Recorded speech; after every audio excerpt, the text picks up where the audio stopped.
Praise the Lord. பைபிள்ல அன்னாள் பெனினாள்னு 2 பேர் இருக்காங்க. பெனினாளுக்கு குழந்தைகள் இருந்தார்கள், அன்னாளுக்கு குழந்தை கிடையாது. அன்னாள் என்ன தெரியுங்களா பண்ணாங்க? ஆண்டவர்கிட்ட ஒரு பொருத்தனை ஒன்று எடுத்தாங்க. எடுத்து அவருடைய சந்நிதியில போயிட்டு தன்னுடைய இருதயத்தில் இருக்கிறதெல்லாம் ஊற்றி விட்டார்கள். இப்படிதாங்க இறைவார்த்தை 1 சாமுவேல் 1:15 சொல்லப்படுது. நீங்க உங்களுடைய இருதயத்தை யார்கிட்ட திறக்கிறீங்க? இந்த அற்பமான மனுஷங்க கிட்டயா?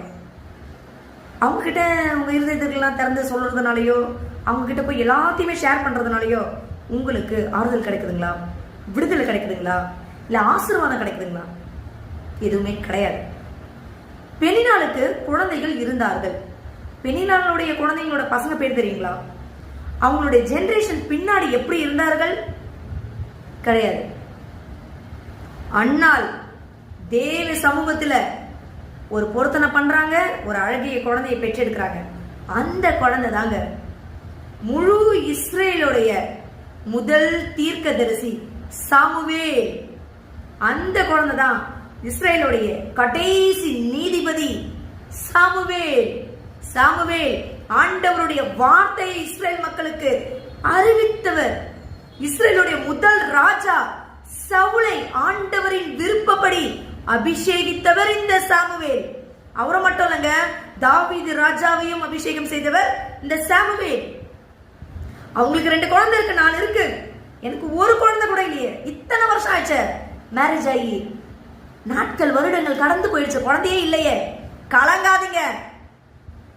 ஆண்டவருடைய சமூகத்துல போய் உங்க இருதயத்தை தரங்க.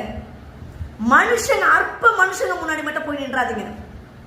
ஆண்டவராகிய இயேசு கிறிஸ்து சாமுவேலை போல் ஒரு தீர்க்கதரிசிய, ஒரு நீதிபதிய, அவருடைய வார்த்தையை எடுத்து சொல்லக்கூடிய குழந்தையாக உங்களுக்கு ஒரு குழந்தையை கொடுப்பார், ஆசீர்வதிப்பார், உங்களை மீண்டும் கட்டுவார்.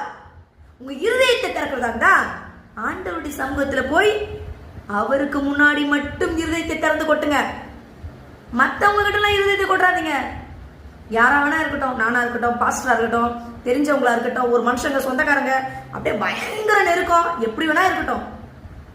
விடுதலை கொடுக்க முடியாது, மற்றவர்களால ஆறுதல் கொடுக்க முடியாது, ஆசீர்வாதத்தை தர முடியாது, கிருபையை கொடுக்க முடியாது.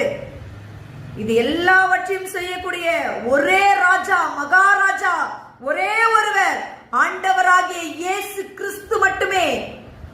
அவரே உங்களை ஆசீர்வதிக்க முடியும். அவரே சாமுவேலை போல் ஒரு தீர்க்கதரிசியை உங்களுக்கு கொடுக்க முடியும். இருதயத்தை கர்த்தர் முன் திறந்து காட்டுங்கள்.